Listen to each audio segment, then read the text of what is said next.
Hey, what's up? This is Antonio. Welcome back to my channel. It was ready for some fighting words. In this video, I want to talk about Florian Marku and say possibly what's next for the Albanian fighter. Really quick, if you like these videos, please take the time to subscribe to the channel. Also, hit that thumbs up button because it really does help support the channel.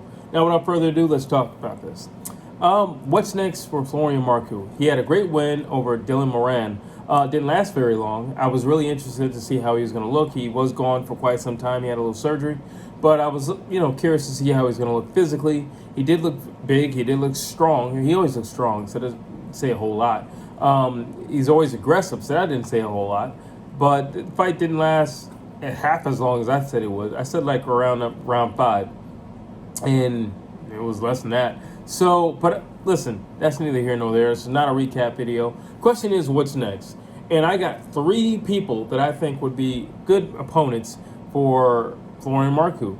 I think it's good in terms of skill level. I think they're also good in terms of name. So I'm going to go with least likely in terms of, who would honestly want to step up. He did look good. He looks really strong. But I'm going to start off with Josh Taylor. Josh Taylor had a loss to Teofimo Lopez. He didn't look too hot. He shouldn't have been at that weight. He's a very big guy. Now, how he used to get down to 140, I have no clue. But he was doing it. Now he's going to go up. I think there's a great possibilities for him moving up. He has a great following, and he fights really aggressively, so he's very fan-pleasing.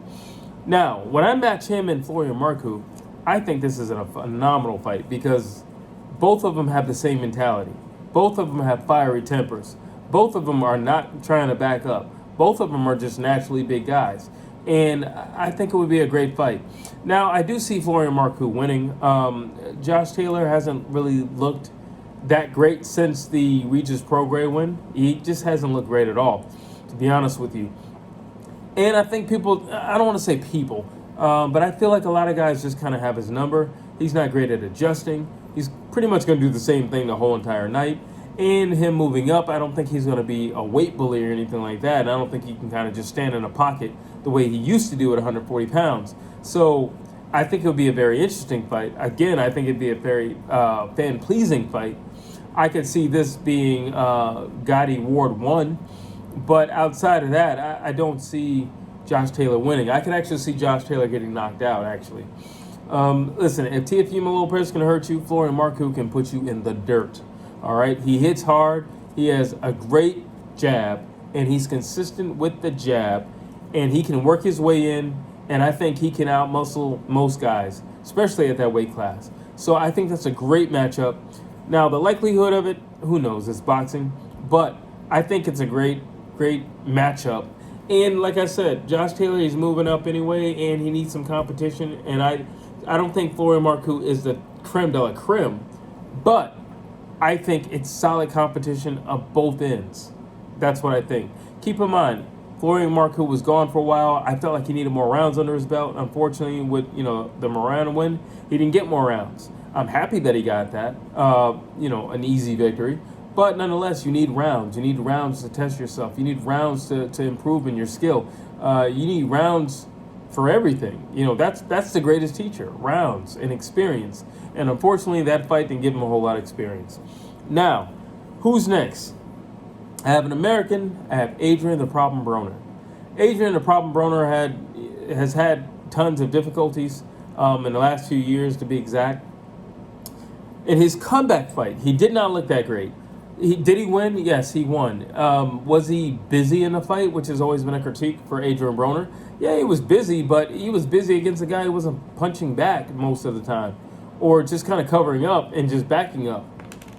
So that fight didn't really, again, we're talking about fights that aren't really gauging anything because it's not like the guy was a top-notch guy. And it wasn't like anybody was expecting the guy to win at any point. And as a matter of fact, I don't think he won any rounds. I think he might have won possibly 2 rounds. But outside of that, and I think they were opening rounds, but outside of that, the guy didn't do anything. It should let you know exactly what that fight meant when they were crediting the guy just for lasting the entire fight. Nobody's expecting you to win. We're just trying to see where he's at physically. Adrian Broner. That's all that fight was meant to do. just to try to gauge where he was physically at and where he was mentally at and what he was going to look what he was going to look like. Now, the problem with that was Adrien didn't look that great.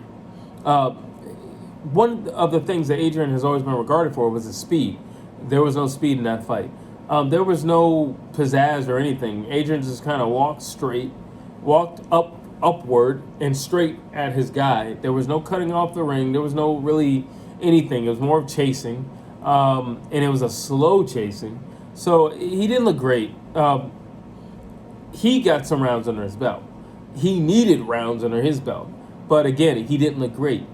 He was in there with a guy that he should have honestly knocked out in 4 to 5 rounds, and he couldn't get the job done. And there were times and moments in the fight where he could have gotten the job done if he would have just stepped on the gas, but it's Adrian Broner. He doesn't like to throw a whole lot of punches during rounds, and like I said, that's always been a critique for Adrian Broner. Now, how does that fight look for Adrian Broner and Florian Marku? Pretty good for Florian Marku. It's a top-notch name. He gets to come to America. So let me run this down. Gets to come to America. Top-notch name. Adrian Broner is going to do all the talking. Could you imagine Adrian Broner and Florian Marku on a stage with 2 mics going at it? Because you know that's exactly what's going to happen. They're going to go at it. Florian Marku actually hasn't had a dance partner on the mic. And Adrian Broner, excuse me, has been gone for some time. And his last opponent was nothing on the mic because nobody would have believed anything he would have had to say anyway. So he was nothing for the mic or on the mic.